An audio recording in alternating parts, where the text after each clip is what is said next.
नमस्कार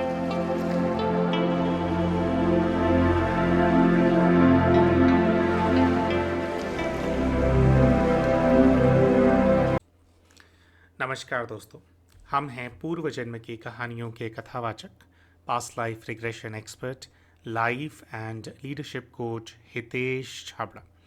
प्यारे दोस्तों, हमारे आज के इस वीडियो के अंदर हम एक ऐसे भाई का पूर्व जन्म का केस आप सभी के सामने प्रस्तुत करने जा रहे हैं जो कि काम वासना से बहुत ज़्यादा ग्रसित है। इनके मन में ये कहते हैं कि 24 घंटे मैं जाग रहा हूँ या मैं सो रहा हूँ, चौबीसों घंटे मेरे मन में जो है वासना से संबंधित जो है विचार वो चलते रहते हैं, उससे संबंधित दृश्य जो है मेरे मन के अंदर चलते रहते हैं। और इस समस्या की वजह से इन्होंने बताया कि भैया मेरी कहीं पर भी नौकरी नहीं लगती है, मैं ठीक से पढ़ नहीं पाया, मैं कुछ भी नहीं कर पाया, क्योंकि ये जो चीज़ है मेरे ऊपर बहुत ज़्यादा हावी है। तो सबसे पहले तो इन्होंने ये बताया कि जब ये अपने स्कूल टाइम के अंदर थे तो उस समय किसी कोचिंग सेंटर के अंदर जाया करते थे, शायद 11वीं या 12वीं कक्षा की बात थी। तो इनके विचार तो हमेशा चलते रहते थे और ये कहते हैं कि ये जो मेरे विचार हैं ना मुझ पे इतने ज़्यादा हावी होते हैं कि इनका जो चेहरा है उसके ऊपर वो प्रत्यक्ष रूप से ना दिख जाता है कि किस तरह की सोच रखी हुई है।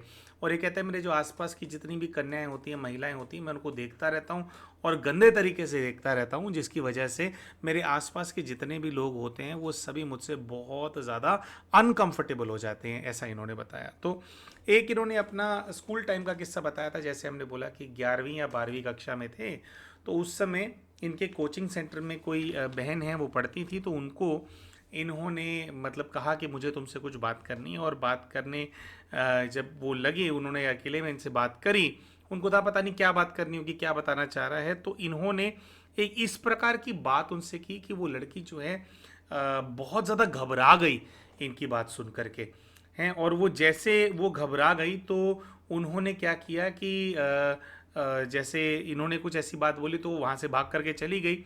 और एकदम से जो है फिर जो इनके जो कोचिंग सेंटर के जो इंचार्ज थे, जो भी टीचर थे जो पढ़ाते थे, जो मेन टीचर थे, उनको जा कर के बता दिया, सभी लोगों को बताया कि इस तरह की उल्टी सीधी बातें करने वाला ये है। और मतलब कहते हैं कि मेरे को पूरी तरह से कोचिंग सेंटर में ही नहीं, लेकिन जो वो पूरा स्थान था जहाँ पर कोचिंग सेंटर चला करते थे हमारे एरिया के अंदर, कहते उस पूरी जगह पर पता नहीं वो एक ही बारी कहते मैंने कुछ कहा था और उस पूरी जगह के ऊपर जो है मुझे बदनाम कर दिया गया, जिसकी वजह से फिर मेरा किसी कोचिंग सेंटर के अंदर वहाँ पर एडमिशन ही नहीं होता था। गलती से कहीं अगर हो गया तो 4 दिन के अंदर पता लग जाती थी बात कि ये वही वाला है, ये वैसा वाला है, तो यहाँ पे ये प्रॉब्लम क्रिएट कर देगा, कुछ मुसीबत आ जाएगी। तो कहते हैं कि मुझे 4 दिन से ज़्यादा फिर कोई भी जो कोचिंग सेंटर वाले हैं वो नहीं रखते थे। तो कहते हैं कि इसकी वजह से मैं काफ़ी डीमोटिवेट भी हुआ। अब तो हमने इनसे कहा कि भैया कैसे हुआ, क्या हुआ। तो ये कहते हैं कि भैया मैं 9वीं कक्षा के अंदर था तो कुछ कक्षा के कहते दूसरे छात्र थे, उन्होंने मुझे कुछ गंदी हरकतें करना वो सिखा दिया था। कहते बस तब से फिर मैंने शुरू किया तो फिर मेरी धारणाएं पक्की हो गई। और कह रहे कि और बाकी लोग जिन्होंने सिखाया वो लोग तो नॉर्मल बिहेव करते हैं, फिर भी कह रहे मेरे को इस चीज़ ने ऐसा पकड़ लिया कि भैया बस मैं अब जैसे गुलाम हो चुका हूँ और मुझे समझ में नहीं आता कि मैं क्या करूँ। इसी की तरह ये बताते हैं कि भैया मैं कहीं पर भी नौकरी नहीं कर पाता हूँ टिक करके, मुझे हर स्थान से नौकरी से मुझे निकाल दिया जाता है। मैं डेस्क जॉब तो बिल्कुल ही नहीं कर सकता। तो कहते हैं मजबूरन अभी मैं एक कुरियर कंपनी के अंदर एक डिलीवरी बॉय का काम कर रहा हूँ। कुरियर कंपनी के अंदर मतलब जैसे पैक करके सामान लेकर के जाना, सप्लाई करना और ये सब। कह रहे मैं ये काम कर रहा हूँ क्योंकि अगर मैं ऑफिस के अंदर कोई डेस्क जॉब करूँ जिसके अंदर आसपास और भी लोग काम कर रहे होते हैं, तो कहते हैं कई बार मेरे साथ ऐसा हुआ है कि महिलाएं बैठ करके काम कर रही होती हैं और मैं काम पे फोकस ही नहीं कर पाता, मैं सिर्फ उन्हीं को देखता रहता हूँ, उन्हीं को देखता रहता हूँ। और कहते हैं कि इतनी गंदी नज़र से, और कह रहे सब लोग समझ जाते हैं। तो कहते हैं मैं थोड़े ही समय में सब लोग अनकंफर्टेबल होने लग जाते हैं। और फिर कहते हैं मैं 5 से 6 अलग अलग कंपनियों से निकाला गया हूँ, क्योंकि फिर जो महिलाएं हैं, और कहते हैं सिर्फ महिलाएं नहीं, जो दूसरे पुरुष भी होते हैं वो देख करके नोटिस करते हैं कि क्या हरकतें कर रहा है ये, किस प्रकार से देख रहा है भाई, क्या हो रहा है अपने काम। तो कहते हैं कि सब लोग को थोड़े टाइम में समझ में आ जाता है कि मैं एक गंदी पर्सनालिटी का इंसान हूँ। और जो है फिर वो मेरी जो बॉसेस होते हैं उन तक कंप्लेंट चली जाती है। कई बार तो बॉस खुद ही पकड़ लेते हैं ऐसी चीज़ें करते हुए। तो फिर कहते हैं कि थोड़े ही समय में मेरे को जो कंपनी से है वो निकाल दिया जाता है। ये कहते हैं कि भैया मुझे कुछ समझ में नहीं आता है, अभी मेरा विवाह तय हुआ था कहीं पर। कहते फाइनली जब मेरा विवाह तय हुआ तो मैंने भगवान के आगे हाथ जोड़े और मुझे ये लगा कि अब जो है ना, ऐसा होगा, मेरा विवाह तय हो गया ना, तो मेरा विवाह हो जाएगा तो मैं सेटिस्फाई हो जाया करूंगा। क्योंकि क्या है दोस्तों, आधी से ज़्यादा दुनिया, क्या 90% दुनिया जो है एक ही चीज़ को माइंड में रख करके केवल विवाह करती है।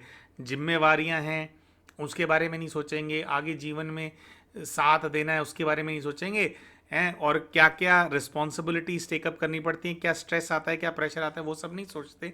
बस एक ही चीज़ चल रही होती है दिमाग के अंदर। तो ये कहते हैं कि मुझे वही था कि भाई फिर उसके बाद ना मैं सेटिस्फाई हो जाया करूँगा, तो फिर मेरे मन के अंदर विचार नहीं चलेंगे। लेकिन दोस्तों जिस प्रकार से भाई बता रहे थे और जो इनकी एनर्जी फील हो रही थी, हमने भाई को कहा कि भाई आपके साथ प्रॉब्लम कुछ और लग रही है। ये हमें नहीं लगता कि अगर आपका विवाह हो भी जाता या अगर आपका विवाह हो भी जाएगा तो भी आप इस चीज़ से बाहर आ पाएंगे। आपको कुछ अलग ही ऑब्सेशन सा है ना। तो इन्होंने बताया कि भैया विवाह हो तो ना, मैं इसमें आपको हाँ या ना बोलूँ, सही या गलत ठहराऊँ।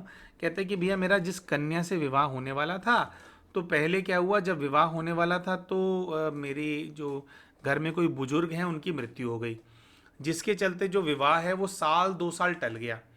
अब ये कहते हैं कि फिर साल 2 साल बाद जब विवाह होने की बारी आई तो कहते हैं कि जिस महीने में मेरा विवाह होने वाला था तो उसी महीने के अंदर वो जो कन्या है, कहती इतने समय से लटकी हुई थी कि हाँ भाई नहीं, करूँगी करूँगी करूँगी कहते, लेकिन जब फाइनली विवाह करने का टाइम आया, वो कन्या को इनके दूर की रिश्तेदारी में से ही है, तो उस कन्या ने और उसके परिवार वालों ने बिना कारण बताए, ये कहते हैं, विवाह से साफ इनकार कर दिया। उनको कुछ पता चल गया मेरे बारे में या उसने कुछ भांप लिया, क्या हुआ, कह रहे मुझे समझ में नहीं आया, किसी को समझ में नहीं आया, लेकिन साफ इनकार कर दिया गया कि इस लड़के के साथ अपनी जो बेटी है उसको हम नहीं ब्याएंगे। तो कहते हैं कि भैया अभी मेरा विवाह भी टूट गया। तो ये कहते हैं कि भैया ना मैं पढ़ाई ठीक से कर पाया, ना मैं काम धंधा ठीक से कर पाता हूँ, कोई अच्छी नौकरी नहीं कर पाता, और कहते हैं पता नहीं क्या हो रहा है मुझसे, जो है कन्याएं दूर भागती हैं, तो अब मेरा विवाह भी टूट गया है। तो इस चीज़ की जो परेशानी है दोस्तों, इसको लेकर के जो भाई हैं ये अपना पास्ट लाइफ रिग्रेशन कराना चाहते थे। अब दोस्तों हुआ कुछ ऐसा, जब इनका पास्ट लाइफ रिग्रेशन करने का प्रयास किया गया तो पास्ट लाइफ रिग्रेशन तो ढंग से हुआ नहीं इनका, लेकिन एक डिमोनिक एंटिटी, माने कि एक डार्क एंटिटी, एक डीमन, प्रॉपरली एक राक्षसी शक्ति सामने प्रकट हो गई। तो सेशन में क्या होता है दोस्तों, जब भी पीएलआर किया जाता है तो उसका पहला जो स्टेज होता है, कमेंट्री के माध्यम से कुछ मेडिटेटिव म्यूजिक को यूज़ करके और मेडिटेटिव कमेंट्री को यूज़ करके जो व्यक्ति होता है उनको ट्रांस में भेजा जाता है, और उसके अंदर सबसे पहले जो अनुभूति कराई जाती है दोस्तों, वो जो स्पिरिचुअल गाइड होते हैं, यानी कि वो पुण्य आत्मा जिनकी जिम्मेवारी है इनका ध्यान रखना, इनको गाइड करना, इनके ऊपर छत्र छाया बना करके रखना, उनसे पहले जो है कनेक्शन एस्टैब्लिश कराया जाता है। तो जिस समय इनके स्पिरिचुअल गाइड से कनेक्शन एस्टैब्लिश कराया गया तो कुछ ऐसा हुआ कि अपने पास्ट में नहीं जा पा रहे थे, और जैसे ही जब कनेक्शन कारण के बारे में पूछा गया तो वहां पर कुछ ऐसी बात निकल करके आई और फिर आवाहन किया गया उस चीज का, जो चीज इनको रोक रही थी, जो चीज इनके पीछे पड़ी हुई थी। बिल्कुल जो पहला ही दृश्य था उसके अंदर एकदम सेशन के अंदर जैसे ही हमने पूछा इनसे कि ये जो दिक्कत हो रही है, जो आप के जीवन में जो प्रॉब्लम है, क्या इसका संबंध किसी बाहरी ऊर्जा से है, बाहरी शक्ति से है, क्या किसी प्रकार का प्रभाव है, दोस्तों इनकी आवाज बदल गई इस सेशन के अंदर। चिल्लाने लगे कि जैसे कोई इनको खींच रहा हो, जैसे इनका दिल पकड़ करके कोई बाहर निकाल रहा हो। ऐसे इतना जोर जोर से चिल्लाने लगे और फिर कहते हाँ कोई है, ऐसा किया। और फिर इन्होंने एक्सप्लेन करना शुरू किया कि एक बड़े बड़े लाल सींगों वाला, लाल रंग का कोई व्यक्ति नजर आ रहा है जिसके नुकीले दांत मुझे नजर आ रहे हैं, बिल्कुल जैसे कोई डेविल हो, कहते वैसा कोई मुझे नजर आ रहा है। और फिर आगे जो है फिर जो है उन्होंने बताया कि वो क्या कह रहा है, क्या कह रहा है। तो दोस्तों इन्होंने एग्जैक्टली क्या देखा, क्या कितना पास्ट लाइफ ये अनुभव कर पाए, इस सब के बारे में अभी हम आपको बताएंगे।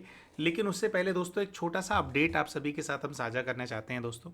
और वह अपडेट ये है कि समय समय पर आप सभी की समस्याओं का निवारण करने के लिए, इस प्रकार की प्रॉब्लम से भी बाहर निकलने में मदद करने के लिए दोस्तों हम हीलिंग के बहुत सारे सेशंस को कंडक्ट कराते रहते हैं। आपकी जो दुविधाएं होती हैं उनको सॉल्व करने के लिए भी बहुत सारे लाइव क्वेश्चंस एंड आंसर्स के सेशंस भी आप सभी के लिए कंडक्ट हम करते रहते हैं। प्यारे दोस्तों, ये जो सारे सेशंस हम कंडक्ट करते हैं, इनके जो अपडेट्स हैं उनको हम अपने व्हाट्सएप चैनल के ऊपर शेयर करते हैं। दोस्तों, आप सभी से हमारा अनुरोध है कि आप हमारे व्हाट्सएप चैनल को ज़रूर ज्वाइन कर लें, ज़रूर फॉलो कर लें, ताकि जब कभी भी हम अपने व्हाट्सएप चैनल के ऊपर किसी अपकमिंग ऐसा कोई सेशन, कोई एक मीटिंग आपके लिए हम कंडक्ट कर रहे हों, उसका अपडेट जब हम साझा करें तो आप भी उसका लाभ उठा पाएं। प्यारे दोस्तों, इस वीडियो के डिस्क्रिप्शन के अंदर और पिंड कमेंट के अंदर हम अपने व्हाट्सएप चैनल का लिंक शेयर करने वाले हैं। आपसे हमारा अनुरोध है कि आप उसका इस्तेमाल करके व्हाट्सएप चैनल को ज़रूर ज्वाइन कर लें, ताकि जब भी आपके लिए हम ऐसे किसी सेशन को हम ऑर्गेनाइज करें तो उसका अपडेट जो है आप डायरेक्टली व्हाट्सएप चैनल से प्राप्त कर लें। इसके अलावा दोस्तों, जो वन ऑन वन में सेशंस होते हैं, जो बहुत सारे भाई बहन स्केड्यूल कराते हैं अपने लिए, चाहे पास्ट लाइफ रिग्रेशंस के या काउंसलिंग के सेशंस जो आप लोगों को स्केड्यूल कराने होते हैं, उसके लिए जो हमारा ये स्क्रीन है, इसके ऊपर आपको ऊपर एक व्हाट्सएप नंबर जो है वो नज़र आ रहा होगा। प्यारे दोस्तों, जो व्हाट्सएप नंबर है उसके ऊपर आपको व्हाट्सएप मैसेज भेजना होता है कि मैं इस प्रकार की सेवा का लाभ उठाने के अंदर इंटरेस्टेड हूँ। वन ऑन वन के अंदर, जैसे पास्ट लाइफ रिग्रेशंस हैं वो वन ऑन वन के अंदर किए जाते हैं, या आपको इंडिविजुअल लेवल पे कभी कभी एडवाइस चाहिए होती है, राय चाहिए होती है, तो आप चाहते हैं कि आपकी जो परिस्थिति है हम उसका अच्छे से आंकलन करके आपको अपनी तरफ से कुछ एडवाइस दें कि आपको क्या करना चाहिए, आपको कैसे आगे बढ़ना चाहिए। तो उसके लिए भाई बहन जो है काउंसलिंग का सेशन भी रखवाते हैं। तो अगर इनमें से किसी भी सेशन को आप वन ऑन वन में बुक करना चाहते हैं तो उसके लिए जो स्क्रीन पे दिख रहा हुआ, जो ऊपर नंबर आपको दिखाई दे रहा होगा 9518081745, इस नंबर पे आप व्हाट्सएप मैसेज के माध्यम से हमें संपर्क कर सकते हैं। तो आइए दोस्तों, बात करते हैं कि जब इन भाई को इनके पूर्व के जीवन के अंदर भेजा गया तो इन्होंने क्या अनुभव किया, क्या इनको जो जीवन है वो नज़र आया। तो दोस्तों, जैसे ही हमने इनकी परेशानी का नाम लेकर के इनको कहा कि अब आप अपने पूर्व के जीवन में पहुंच जाएंगे, जो पूरा एक बहुत एक लंबा प्रोसेस होता है, उसके बाद ये बात बोली जाती है। व्यक्ति ऑलरेडी ट्रांस में होता है तो वो अनुभव करता है कि एक बहुत ही ऊंचे स्थान से फिर वो नीचे गया है और अपने पास्ट लाइफ के शरीर के अंदर उसने प्रवेश कर लिया है। तो जैसे हम उनको इंस्ट्रक्शन देते हैं, तो जैसे हम बोलते हैं कि आप अपने पूर्व जीवन के शरीर में प्रवेश कीजिए, तो ये बोलते हैं कि भैया मुझे ऐसा लग रहा है कि मैंने अपने इसी जीवन के शरीर में प्रवेश कर लिया है दोबारा से। तो हम इनसे पूछते हैं कि प्रवेश कर लिया है तो क्या आपको लग रहा है कि आप जाग गए हैं, ऐसा कुछ हो गया? तो कहते हैं नहीं, मेरे को फीलिंग ऐसी आ रही है कि जिस लड़के को मैं देख रहा हूँ ना, ये मेरी कोई पास्ट लाइफ नहीं है, ये तो मेरी इसी लाइफ का मुझे कुछ दिखाई दे रहा है। तो हम इनसे जो है पूछते हैं कि भाई अभी की उम्र दिखाई दे रही है क्या है? तो ये बताते हैं कि मेरे को ना, जब मैं 8वीं कक्षा के अंदर था, 7वीं 8वीं कक्षा के अंदर, कह रहे तब का मेरे को एक दृश्य जो है वो नज़र आ रहा है। अच्छा, यहाँ पर ये बात हम रिवील करना चाहते हैं दोस्तों कि जिस समय का दृश्य ये देख रहे थे, उस समय इनके ऊपर कामुकता और ये वाली चीज़ें हावी नहीं थी। उसके बाद एक फेज़ आया था इनके जीवन के अंदर, जिसके अंदर इनके कुछ मित्र हैं जिन्होंने इनको कुछ गलत काम करना सिखा दिया था, और फिर उसकी वजह से फिर ये जो है पूरी तरह से उसके अंदर जो है डूबते गए थे। तो ये बताते हैं कि भाई ऐसे ऐसे है, और कहते हैं कि मैं अपने घर के दरवाजे पे खड़ा हूँ और मेरी गली से एक लड़की है जो कि गुज़र रही है, और मैं उसकी तरफ देख रहा हूँ। मैं थोड़ा उसको, जैसे एक हम नज़रों से घर तक छोड़ करके आते हैं, कहता है ऐसे मैं नज़रों से उसको घर तक छोड़ करके आया मैं। अब वो जो कन्या है ये बताते हैं कि हमारी ही गली के अंदर रहती है, लेकिन मैं बीच में कहीं रहता हूँ गली में, और वो गली के बिल्कुल अंत में लास्ट में कहीं पर घर है, वहाँ पर वो जो कन्या है वो रहती है। तो ये कहते हैं कि मुझे कई फ्लैशेस, कई दृश्य नज़र आ रहे हैं कि वो यहाँ से निकलती है और मैं उसको कई बार देखता हूँ, 2-3 बार देखता हूँ, और एक बार का इनको दृश्य नज़र आता है कि वो जो कन्या है वो ना मुस्कुरा के गई, इनको देख करके हंसी और फिर वो चली गई। तो कहते ठीक है, तो हम इनसे पूछते हैं कि भाई क्या आप उस कन्या को पसंद करते हैं। तो ये कहते नहीं, मैं ऐसा पसंद करने वाली कोई ज़्यादा मैं पसंद नहीं करता हूँ, बट वैसे ही है जैसे कि मैं खड़ा हूँ तो भाई कोई लड़की जा रही है तो एक एक जो ऑपोजिट जेंडर होता है उसके प्रति उस उम्र के अंदर कुछ ज़्यादा ही अट्रैक्शन होता है। तो नया नया ये सब उल्टी सीधी चीज़ें सीख रहे होते हैं, तो थोड़ी कुदृष्टि से देखना शुरू कर देते हैं। तो कहते हैं कि बहन तो मैं ऐसा देख रहा हूँ उसको कुदृष्टि से। तो वो उसने स्माइल पास किया और ऐसे करके फिर कहते हैं कि आगे का दृश्य इनको नज़र आता है कि एक कोई लड़का है वो मेरे पास आया है और वो हमारी ही गली का रहने वाला है, उसका भी दोस्त है और मेरा भी दोस्त है, मेरे साथ खेलता है। और वो कहते हैं कि वो लड़का ये बता रहा है कि भी वो ना मेरे को पसंद करती है। तो ऐसा कुछ वो बात लेकर के आया है और वो पूछ रहा है कि भी मैं अभी क्या बोलूँ भाई, तेरे को पसंद करती है, तो ऐसे ऐसे बोल रही है। तो ये कहते हैं कि मैंने कहा कि नहीं नहीं, मैं कोई पसंद वसंद नहीं करता हूँ, मैं ऐसे किसी चीज़ में इंटरेस्टेड नहीं हूँ, नहीं नहीं मैं कुछ नहीं करता, मैं मेरे को पसंद नहीं है वो। इस प्रकार की बात बोल करके उन्होंने जो है उसको वापस भेज दिया।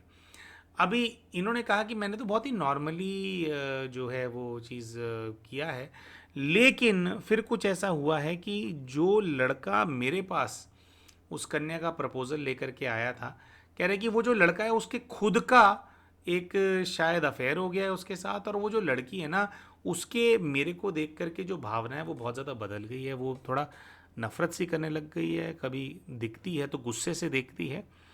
और ये कहते हैं कि इसी समय में मुझे कुछ लोग मिले हैं। नहीं, हाँ, तो ये कहते हैं कि अभी इसी समय पर कह रहे ये हुआ है। अभी फिर ये वाला जो सीन है वो बंद हो जाता है, फिर एक दूसरा सीन इनको जो है नज़र आने लगता है। जो दूसरा सीन नज़र आने लगता है दोस्तों, उसके अंदर ये कुछ ऐसा देखते हैं कि ये एक सावन का महीना चल रहा है। अभी भी देखिए, अभी भी सावन चल रहा है और अभी ये वीडियो बन रही है, तो बहुत वर्षों पहले की बात है, अभी तो काफ़ी ज़्यादा हो गई है इन भाई की उम्र, लेकिन स्कूल टाइम में कहते हैं कि सावन का महीना चल रहा है और कहीं पर ना कोई मेला लगा हुआ है, और मेले के अंदर क्या है, एक बहुत बड़ा शिवलिंग है। तो कहते हैं कि कुछ ऐसा हुआ है कि ना मेरे को बहुत गहरा आकर्षण सा हो रहा है, मुझे उस स्थान पे जाना है। और वो वाले स्थान पे कहते हैं मैं चला जाता हूँ। कहते हैं यहाँ पे सफ़ेद वस्त्रों वाले बहुत सारे लोग हैं, वो आ कर के मुझे शिव के बारे में बता रहे हैं और कह रहे हैं कि ऐसा ऐसा है। और ये कह रहे हैं, मैं उनकी बातें सुन रहा हूँ ना, मैं मंत्र मुग्ध सा होता जा रहा हूँ। मुझे ऐसा लग रहा है कि जैसे पता नहीं कौन सी मेरे अंदर चीज़ थी जो कि दबी हुई थी, कोई भावना दबी हुई थी, मैं अपने आप को पहचानता नहीं था। लेकिन कहते कि इन लोगों की बात की सुन रहा हूँ ना मैं, तो मुझे ऐसा लग रहा है कि जैसे मेरे अंदर का एक सत्य है जो कि मेरे सामने आ गया है, और मुझे बहुत तेज खिंचावट हो रही है। तो हम पूछते हैं कि ठीक है, फिर आगे क्या होता है। फिर से ये वाला सीन कट होता है दोस्तों एक और। दोस्तों ट्रांस के अंदर क्या होता है कि कहानी बिल्कुल ऐसे नहीं चलती कि बिल्कुल one after the other, scenes cut होकर के इंसान नए नए सीन्स के अंदर जाता है, कि मोटा मोटा उसको कुछ कुछ चीज़ें पता लगती रहती हैं, फिर दूसरे सीन में जाता है। तो फिर एक और सीन इनको नज़र आता है कि एक वो जिन लोगों ने भी वो मेला लगाया था वो उनका परमानेंट स्थान नहीं था। तो जिस संस्था से आए थे वो सभी शिव भक्त, तो कहते हैं उनका एक स्थान है, सेंटर है, वहाँ पे उन्होंने मुझे निमंत्रण दिया था आने का। तो कहते हैं मैं वहाँ चला गया हूँ, वो मुझे बातें बता रहे हैं उनके बारे में, और बता रहे हैं कि कैसे मैं उनका बच्चा हूँ परमात्मा का। तो कहते हैं कि उनका ना एक मेडिटेशन रूम है। मुझे ऐसा नज़र आ रहा है कि उन्होंने कहा है कि आप बैठ कर के वहाँ पे ध्यान लगाइए। कहते हैं कि मैंने घड़ी में देखा तो उस समय 5:30 बज रहे थे जिस समय मैं ध्यान में बैठा, और मैं बैठा हूँ, और थोड़ी देर के बाद मैं जब उठा हूँ वहाँ से मैं निकला हूँ, तो मुझे दिखाई दे रहा है कि लगभग 8:30 बज चुके हैं, और मुझे समझ में नहीं आ रहा है कि मेरे 3 घंटे कहाँ चले गए।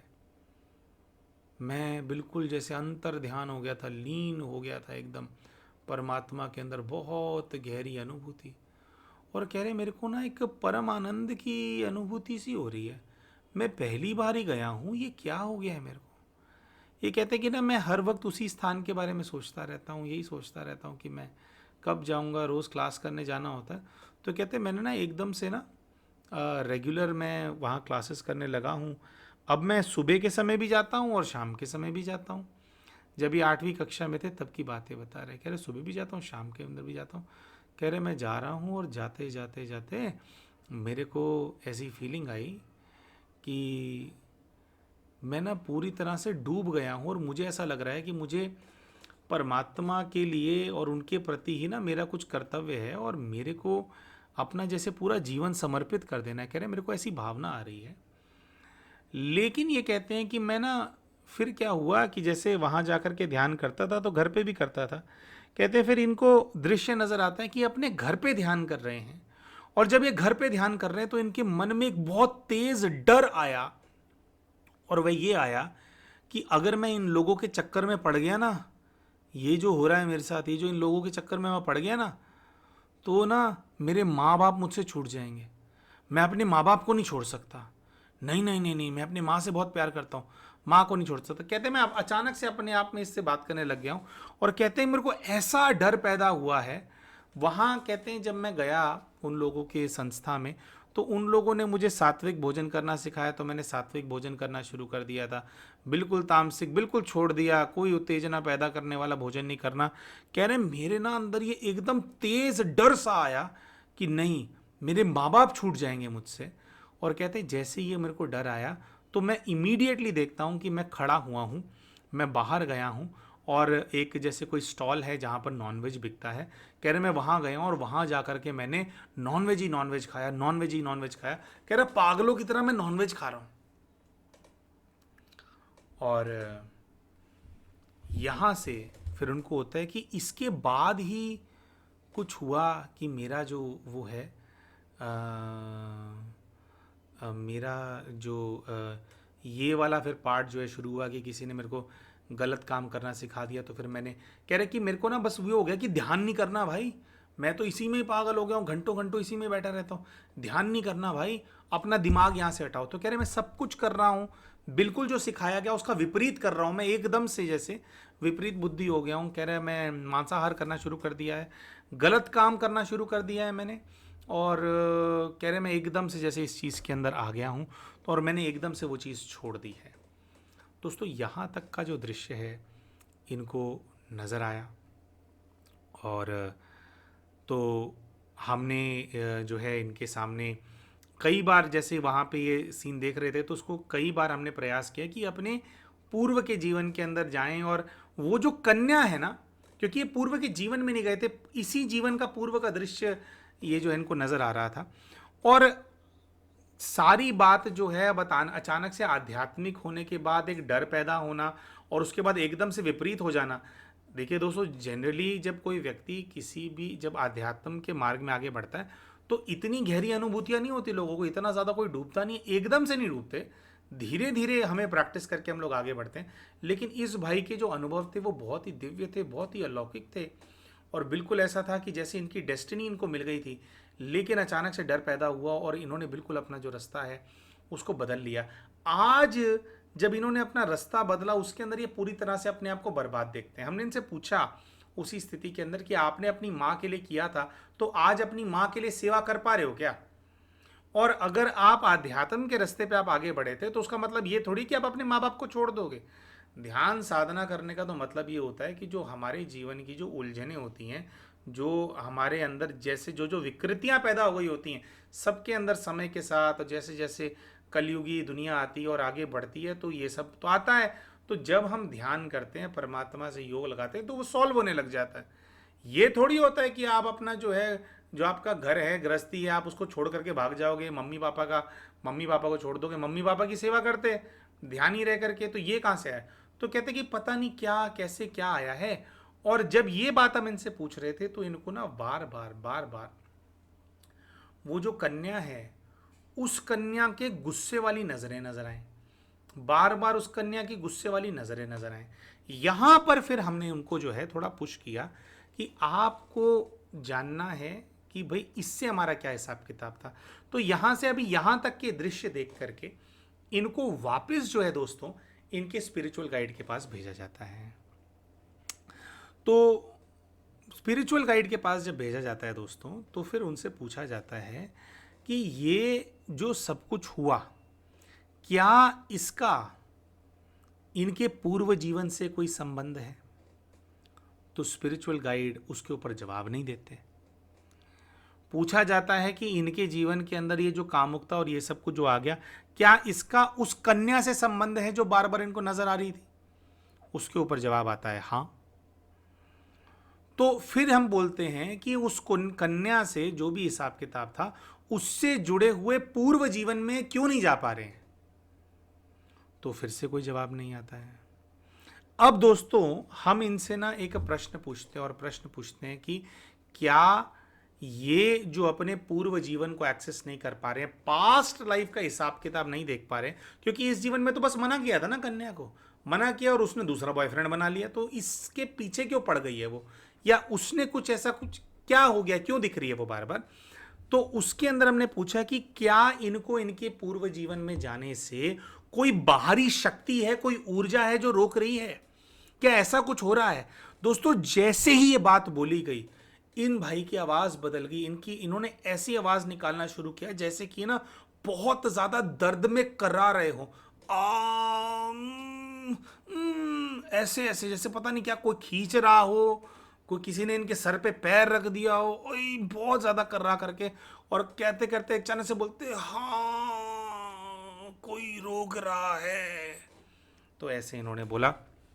और फिर दोस्तों जब ये जो बात जो है जब बोली, तो फिर वहाँ पर जो भी दोस्तों विधि होती है उसका इस्तेमाल करके उस एंटिटी को बुलाया गया जो कुछ भी इनको रोक रही थी। और फिर दोस्तों जैसा कि हमने पहले भी बताया इस वीडियो के अंदर कि इनको एक लाल रंग के सींग वाला व्यक्ति नज़र आता है। लाल रंग के सीन है, पूरा लाल है, दांत जो है सारे नोकीले दांत हैं, एकदम इविलिश क्रिएचर, कोई जैसे कोई डीमन हो, जीता जागता राक्षस हो, ऐसा एक क्रिएचर जो है इनके सामने आ गया। तो कुछ ऐसा होता है दोस्तों कि इनके माध्यम से जो थेरेपिस्ट होते हैं वो बात करते हैं। तो हम इनके माध्यम से उनसे बात कर रहे थे कि भाई क्या तकलीफ है आपको, क्यों आपने इसको तंग किया हुआ है, क्यों आप इसको परेशान कर रहे हैं? तो पहले तो वो कुछ जवाब नहीं देते, फिर उसके बाद जो भी विधि होती है दोस्तों उसका इस्तेमाल किया जाता है, और उससे हम सबसे पहला प्रश्न ये पूछते हैं थोड़ा सा फोर्स करके कि तुम यहां पर अपनी मर्जी से आए हो या किसी ने भेजा है? तो वो सामने से जवाब देता है कि भाई मुझे किसी ने भेजा है। क्यों भेजा है? तो वो जवाब देता है बर्बाद करना है, डायरेक्ट कोई दुश्मनी नहीं है, इससे बर्बाद करना है। तो मुझसे पूछते हैं कि बर्बाद करना है भाई, कैसे, क्या बर्बाद करना है, क्यों वो करना है, क्या मिलेगा तुम्हारे को बर्बाद करके? तो कहता है बस बर्बाद करना है, मुझे ना इसका कलेजा निकाल करके खाना है। और जैसे उसने सामने से बोला ना कि कह रहे मेरा कलेजा निकाल कर खाना है, तो ये हाँ हाँ ऐसे कांपने से लग गए। दोस्तों यहाँ पर हमने थोड़ा सा इंटरवीन किया, हमने उसको कहा कि भाई तू क्या फालतू की बातें कर रहा है, तेरे पास शरीर है जो तू इसका कलेजा खा जाएगा, बॉडी है तेरे पास, है, बिना बॉडी के ही तू इसका कलेजा खा जाएगा, क्या बकवास कर रहा है? तो जैसे ये हमने बोला, तो सामने वाली जो सोल है, जो भी ये जो चीज़ थी, वो जो है उसने बोलना बंद कर दिया। फिर हमने उससे पूछा कि चलिए बात छोड़ो, तुम ये बताओ कि तुम्हें जिसने भी मजबूर किया यहां पर आने के लिए, जिसने भी तुम्हारे को यहां पर मजबूर किया आने के लिए, अगर उससे तुम्हारा बंधन तोड़ा दिया जाए, क्योंकि दोस्तों ऐसी जो भी एंटिटीज होती हैं, बेसिकली जिस तरह का वो दिख रहा था तो था उस इस तरह के जो क्रीचर्स होते हैं इनको जिन बोलते हैं। जिन दिखाई दे रहा है। जिन क्या होते हैं? जब किसी व्यक्ति की मृत्यु हो जाती है तो जो लोग जो तंत्र विद्या जानते हैं, विशेषकर जो अघोरी होते हैं, जो उस प्रकार की साधना करते हैं, जो शमशान घाट में साधना करते हैं जाकर के, जो अघोरियों की जो विद्या होती है साधना की, उसके अंदर वो क्या करते हैं, प्रेत आत्मा को पकड़ लेते हैं और उनके पास पूरी विधि होती है, मंत्र होते हैं, उसकी चैंटिंग करके जो आत्मा होती है उसको, जैसे महाराष्ट्र में बोलते हैं, चिटकी बना देते हैं उसको, है ना, उसको एक ईवल का स्वरूप दे देते हैं, उसके ऊपर एक परत चढ़ा देते हैं।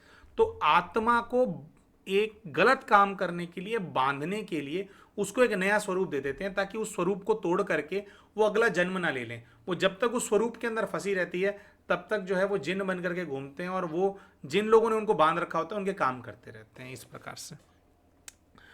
तो अभी क्या होता है दोस्तों, जब कोई जिन बन जाता है तो ये भी होता है कि उनकी भी जो पुरानी जो मेमोरीज होती हैं, कई सारी पुरानी मेमोरीज होती हैं वो डिलीट कर देते हैं। मतलब कितने पावरफुल व्यक्ति ने उसको बनाया है और उसके ऊपर काबू करके उससे काम कर रहा है, उस पर ये सारी जो चीज़ें होती हैं वो डिपेंडेंट होती हैं। तो अभी तो फिर इससे हम बात करें। अच्छा, तो फिर उसको बोला कि भाई तुम्हें छुड़वाएं तो तुम छूटना चाहोगे? तो उसने सामने से जवाब दिया कि नहीं, मुझे नहीं छूटना, मैं काम करके राजी हूँ। तो हमने कहा कि अरे भाई, तुम्हारे को मुक्त कर देंगे तो तुम इसको छोड़ देना ना। तो सामने उसने कहा कि नहीं, मुझे मुक्त नहीं होना है, मैं ऐसे ही खुश हूँ, मुझे तो बस इसको बर्बाद करना है, इसका कलेजा खाना है। तो दोस्तों यहाँ पे ओवरऑल इस प्रकार से समझ में आ रहा था कि ये सुनने वाला नहीं है। और बातों बातों में एक और चीज़ समझ में आई कि वो जो कन्या है जिसको इन्होंने मना कर दिया था, उसके ऊपर पता नहीं क्या गुस्सा आ गया था उसको। शायद इन दोनों का कोई पूर्व जीवन का हिसाब किताब था उस कन्या से, और पूर्व जीवन का होगा। तो वो कन्या किसी के पास गई थी और उस कन्या ने किसी से इसके ऊपर उसको मना करने की जो सजा है इनको दी थी, और ये जो डेविल वाली जो एंटिटी है इसको इनके पास भेज दिया था। अब दोस्तों देखिए, इस पूरे एपिसोड के अंदर ये अपना पूर्व जीवन नहीं देख पाए, लेकिन फिर भी हमने केस आपके सामने प्रस्तुत किया। क्यों किया, अब समझाते हैं। जो हमारे को इस केस से जो है समझ में आया, तो उस कन्या ने इनके ऊपर भेज दिया, जरूरी कोई पुराना हिसाब किताब होगा, वो चीज उसने देखने नहीं दी। इसके अलावा दोस्तों, जब जो ये जैसे वो एंटिटी थी उसने मना कर दिया मुझे आज़ाद नहीं होना, लेकिन फिर भी दोस्तों हमारा कार्य होता है कि प्रयास करना। अब ऐसी कोई चीज़ सामने आ गई है तो अपनी पूरी शक्ति लगा करके प्रयास किया जाता है कि भाई फिर भी वो जो है वो बंधन मुक्त हो जाए। और दोस्तों यहीं पर हम ये भी बताना चाहेंगे, कई बार हमने ये बात आप सभी लोगों के सामने रखी है कि भैया जिन केसेस के अंदर पीएलआर सक्सेसफुल हो जाता है उस केसेस में कम शक्ति लगती है, जहां पर सक्सेसफुल नहीं होता वहां पर ये जो डार्क एंटिटीज और ये जो क्रिएचर्स होते हैं, जो वो होते हैं और इनके जो मास्टर्स होते हैं, उनसे जो हमारा कनेक्शन होता है, उससे तो जो सेशन कराने वाला व्यक्ति होता है उसके ऊपर और बहुत ज़्यादा प्रभाव हो जाता है। दोस्तों कुछ ही दिन पुराना किस्सा है ये जो आपके सामने हम रख रहे हैं। तो हमने वहाँ पर फिर जो भी सूक्ष्म वतन के अंदर फरिश्ते होते हैं, जो भी दिव्य शक्तियाँ होती हैं, जो कि सहयोगी शक्तियां हैं, जिनका हम आवाहन करते रहते हैं हमारे ये सेवा के कार्य में सहायता करने के लिए, तो उन शक्तियों का हमने आवाहन किया। हमने भाई को कहा कि आप भी महसूस करो कि सफ़ेद प्रकाश के बने हुए फरिश्ते जो हैं वो वहाँ पर आ गए हैं। ये वहाँ पर खड़ा होकर के बात कर रहा है और सभी जो फरिश्ते हैं उन्होंने ये जो क्रिएचर है इसको पकड़ लिया है। तो जैसे ही हम ये बात बोलते हैं तो उसको फील होने लगता है, वो अजीब तरह से बिहेव करने लगता है और बोलते हैं कि हाँ उसको पकड़ लिया है।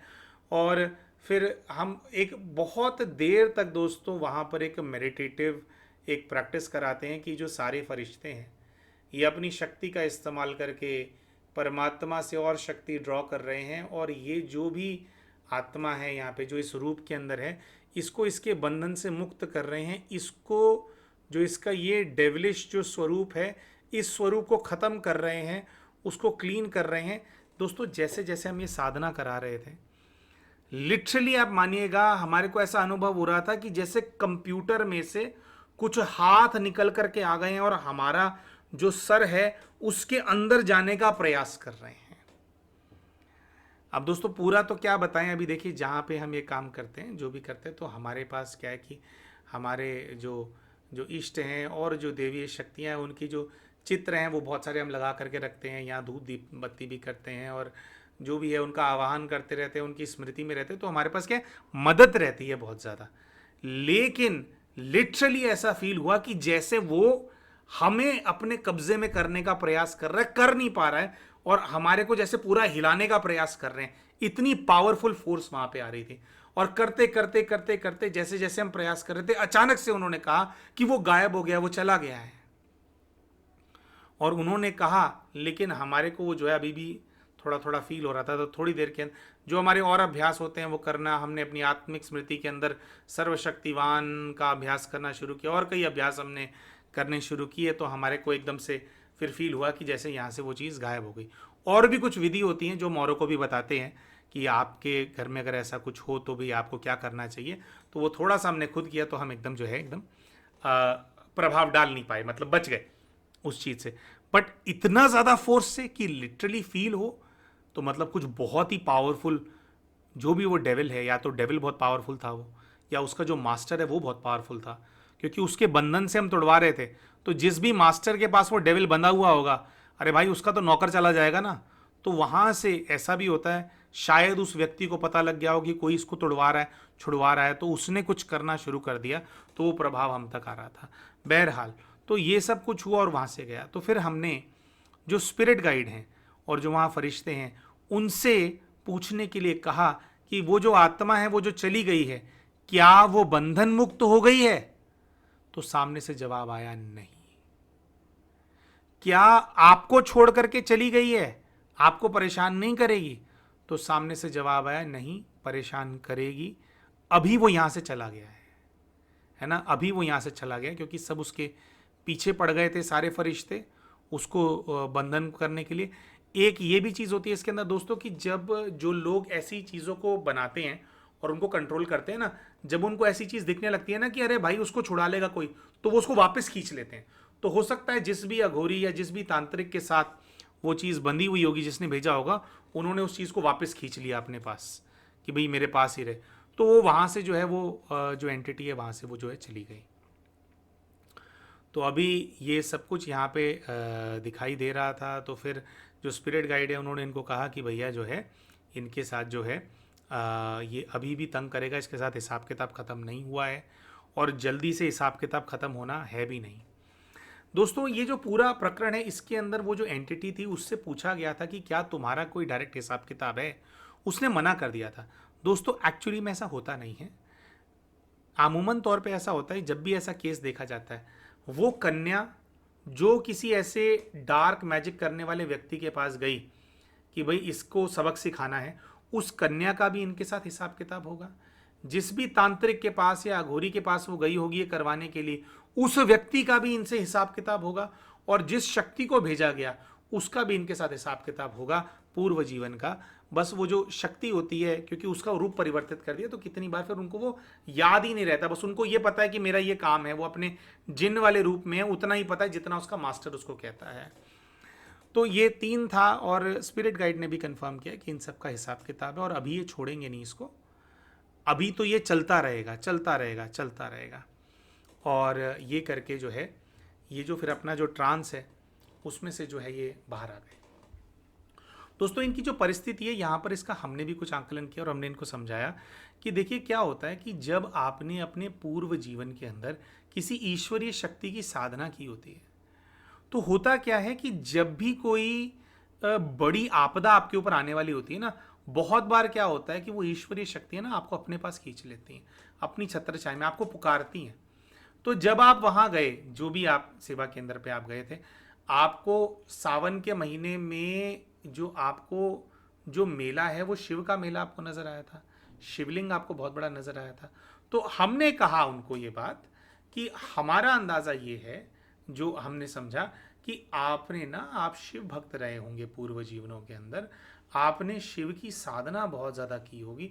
अब उसमें आपने कुछ अच्छे कर्म किए, कुछ बुरे कर्म किए, तो कुछ बुरे कर्म किए तो इन लोगों से आपका हिसाब किताब बन गया होगा, तो ये लोग आपके पीछे पड़े हुए हैं। अभी जब आपने इस कन्या को मना कर दिया था, उसी समय पर वो कन्या ने, वो गई होगी, उसने प्लान किया होगा। तो जो ईश्वरीय शक्तियां हैं, जैसे शिव की जो शक्ति हैं या उनके जो गण हैं, उन्होंने फील कर लिया होगा जो शक्तियां होती है वहां में। क्योंकि आपने अगर पूर्व जीवन के अंदर साधना की है तो आसपास ही होती हैं वो शक्तियां, भले ही आप अभी उनको साध रहे हो या नहीं साध रहे हो, आप पूजा करते हो नहीं करते हो, लेकिन वो पूर्व जीवन की प्रारब्ध बोलते हैं इस चीज को, है ना। तो प्रारब्ध जो होती है, तो वो आपको, उस शक्ति ने, शिव ने आपको अपने पास खींचा, आपको अनुभूति कराई, आपको फील कराया कि तुम मेरे बच्चे और तुम मेरे अंदर लीन हो जाओ बच्चे। अगर आपने ये फालतू के भय की वजह से शिव का हाथ नहीं छोड़ा होता, क्योंकि इन्होंने काम वासना और ये सब इसलिए शुरू किया था क्योंकि इनको ये था कि भाई मैं पवित्र नहीं बन करके रहूंगा, क्योंकि थोड़ा इनको ये ज्ञान दिया था कि भाई पवित्रता की शक्ति होती है, जो आपको परम पवित्र आत्मा है, परमात्मा जो है पवित्र है, आपको उनकी तरह बनना है। कह रहे ये सब ज्ञान मिल रहा था, तो मैं उससे घबरा करके एकदम से मांसाहार करने लग गया और ये चीज आप जो है आप करने लग गए थे, जो आप दूसरे उसके अंदर पड़े। तो उससे क्या हुआ, अभी वो शक्तियां सही टाइम पे आकर के वो आपको बचा लेती। ये लोग यहां से कुछ भी कराते, अगर आप अपनी साधना के अंदर लीन रहते, अगर आप उस रूटीन को फॉलो करते रहते, तो ये लड़की करवाती, वो अपना काम करती, अपना बदला लेने का प्रयास करती, लेकिन आपके ऊपर प्रभाव नहीं आता। अभी वहां से उसने भेजा, तो ये जो डर भी आपको लगा, तो वो डर आपके अंदर पैदा करने वाली यही शक्ति होगी। तो दोस्तों ऐसा भी होता है जीवन में। ये शिक्षा हम यहां से एक्चुअली देने का प्रयास कर रहे हैं कि जब भी हम सतमार्ग के ऊपर होते हैं, तो जिन बुरी आत्माओं से हमारा हिसाब किताब होता है, वो हमारे जीवन के अंदर आकर के हमें अपने साथ एंगेज करने का प्रयास करती हैं। ठीक है, इसीलिए ये हमारे लिए अति आवश्यक है कि अगर आप किसी अच्छे मार्ग पे आप चल रहे हैं, आप भक्ति के मार्ग के अंदर हैं, आप ध्यान करते हैं, आप साधना करते हैं, आप ईश्वर का स्मरण करते हैं, चिंतन करते हैं, तो कोई भी अगर ऐसा भाव आपके मन के अंदर आता है दोस्तों, जो कि आपको ये एक प्रकार से सजेस्ट करे कि ये बेकार है, इसको छोड़, इससे मेरा जीवन बर्बाद हो जाएगा, जब भी ऐसा भाव आपके मन के अंदर आएगा, तो कोई ना कोई मायावी शक्ति आपके आसपास है, माया का प्रभाव आपके ऊपर है। और जिस तरह से ग्रसित थे ना, ऐसा था मतलब कि ये पूर्व जीवन के अंदर कोई बहुत बड़े साधक रहे होंगे। तो मायावी शक्तियां क्या होती हैं, हमेशा ना अंदर से डरती हैं कि कोई बहुत बड़ा साधक है ना, अगर वो फिर से परमात्मा के मार्ग पर चला गया तो उनका बहुत नुकसान होता है। तो ऐसे लोगों पे माया कड़ी नजर रखती है और समय समय पर प्रयास करती है कि इनको इनके मार्ग से भटका दे। तो इनके मार्ग से भटकाया, तब जा करके ये सारी मुसीबत के अंदर ये फंसे। दोस्तों एक बार फिर से हम ये बात बोलना चाहते हैं कि ये हमारे कई बार प्रयास करने के बाद कमजोर भी बहुत हो गए थे इस पूरे सेशन के दौरान, क्योंकि वो डेविल था तो इनके ऊपर भी वो कुछ इम्पैक्ट डाल रहा होगा। तो पूर्व का जीवन तो नहीं देख पाए, लेकिन इनके केस से ये जरूर समझ में आया कि अगर उस विचार को इन्होंने तवज्जो नहीं दी होती, या जब इनके मन में वो डर आया था कि भाई ये लोग तो मेरे को मेरे माँ बाप से अलग कर देंगे, मेरा जीवन खराब हो जाएगा, ये विचार आया, अगर ये कड़ी किसी बड़े बुजुर्ग से बात कर लेते या किसी ऐसे व्यक्ति से बात कर लेते जो साधना के मार्ग में बहुत वर्षों से चल रहा है, तो शायद इनको सही गाइडेंस मिल जाता। देखिए, आपको विवाह करना है, आपको गृहस्थी जीवन रहना है, समर्पित जीवन नहीं जीना है, माने पूरी तरह से आप जो है ब्रह्मचर्य का पालन नहीं कर सकते, वो आपकी पर्सनल चॉइस है। लेकिन ऐसा कोई विचार आपके मन में आना और उसके चलते आप पूरी तरह से, जैसे परमात्मा को इन्होंने जब वो किया, सेवन किया उस चीज का, तो क्या लात मार दी जैसे, है ना। और जो फिर जो सात्विक शक्तियां होती हैं, एक प्रकार से क्या होता है, वो आपके आसपास है, वो आपकी मदद करने का प्रयास कर रही हैं। तो ऐसे में क्या होता है ना, एक प्रकार से उनका अपमान हमने कर दिया, तो वो सात्विक शक्तियां तो हमारे को नुकसान नहीं पहुंचाती, लेकिन फिर उन्होंने हमसे दूर हो जाती हैं। और जो नेगेटिव एनर्जी प्रभाव डालने वाली थी, उनको मौका मिल जाता है कि यही तो थे रोकने वाले, अब तेरे को मैं बताता हूं। तो इसीलिए फिर अब जो ये नेगेटिव एनर्जी है इनके साथ है, इनके साथ बैठ करके जो है इनको मालपुए खिला रही है। उसी के इन्फ्लुएंस की वजह से कुछ ऐसा है कि तो जैसे उस लड़की ने शायद ऐसा कुछ करवाया होगा कि भाई ये मुझे देख करके आकर्षित नहीं हुआ ना, अब मैं इसको ऐसा पागल कर दूंगी, ये इसी चीज़ के पीछे पागल रहेगा, लड़कियों के पीछे ही पागल रहेगा ये। तो कुछ ऐसा अब जो वो कर दिया। अब दोस्तों इसका जो निवारण है, वो निवारण हमने इनको इनकी साधना पुनः आरंभ करने के लिए कहा, तो इन्होंने बताया कि मुझे बहुत तकलीफ होती है, मैं करता हूँ ये वो। कुछ छोटे मोटे हमने इनको हैक्स भी बताया कि थोड़ा बहुत आप ये कर लीजिए, थोड़ा आपको इससे एक्स्ट्रा बेनिफिट मिल जाएगा, आप इजीली थोड़ा आप वो कर पाएंगे। लेकिन बात ये है दोस्तों कि अभी ये कुछ ऐसा होता है दोस्तों कि ना, आपने नहीं किया होता तो नहीं किया होता, बचे रहते। अब ना एक बहुत पावरफुल शक्ति के साथ फंस गए हैं, ये हिसाब किताब के अंदर फंस गए हैं। तो अब क्या है, निकलने में समय तो लगेगा। ये कोई मासी का घर नहीं है कि अचानक से हमने कुछ बताया, हितेश भाई ने कुछ जादू कर दिया और वो हो गया। तो भाई को हमने पुरुषार्थ के लिए हमने प्रेरित किया कि क्या क्या उनको करना चाहिए, 2 4 3 चीज़ें हमने बताई हैं, तो वो करना चाहिए। हमने कहा कि भाई पहले तुम अंतर ध्यान हो जाते थे तो 3 4 4 घंटे तुम साधना करते थे, अब अंतर ध्यान नहीं हो पाओगे, ठीक से फील भी नहीं होगा क्योंकि प्रभाव में आ गए हो पूरी तरह से। लेकिन बेटा अब इसके बावजूद भी करनी पड़ेगी इतनी साधना। दिन का लगभग 3 साढ़े 3 घंटे का रूटीन जो है भाई को हमने दिया साधना का, सुबह का, शाम का, और ये और जैसे भी जो भी है, जो हमारी समझ है, जो हमारी समझ और हमारा रूटीन जो हमें बचा करके रखता है इन सब से, कि दिन रात हमारे को फेस भी करना पड़े तो हम बचे रहते हैं, प्रभु की बहुत कृपा रहती है। तो वो सब कुछ हमने उनको बताया कि धीरे धीरे आपको उस रूटीन के अंदर आना है, जैसे जैसे आओगे वैसे वैसे प्रभाव मुक्त होगा। एक्चुअली में आपका काम में मन नहीं लगता, निकाल दिया जाता है, लोगों से दुश्मनी है, ये सब कुछ बात है ही नहीं। बात यह कि शक्ति आपके पीछे पड़ी हुई है, इसका निवारण कर लोगे तो बाकी सब चीज़ों का निवारण हो जाएगा।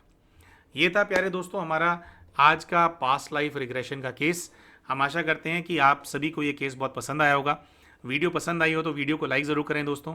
चैनल अभी तक सब्सक्राइब नहीं किया तो चैनल को सब्सक्राइब भी कर लें, और वीडियो में कमेंट करके आप हमारे को बताएं कि आपको इस वीडियो के अंदर क्या अच्छा लगा। मिलते हैं आप सभी के साथ अपने अगले वीडियो के अंदर, तब तक के लिए नमस्कार।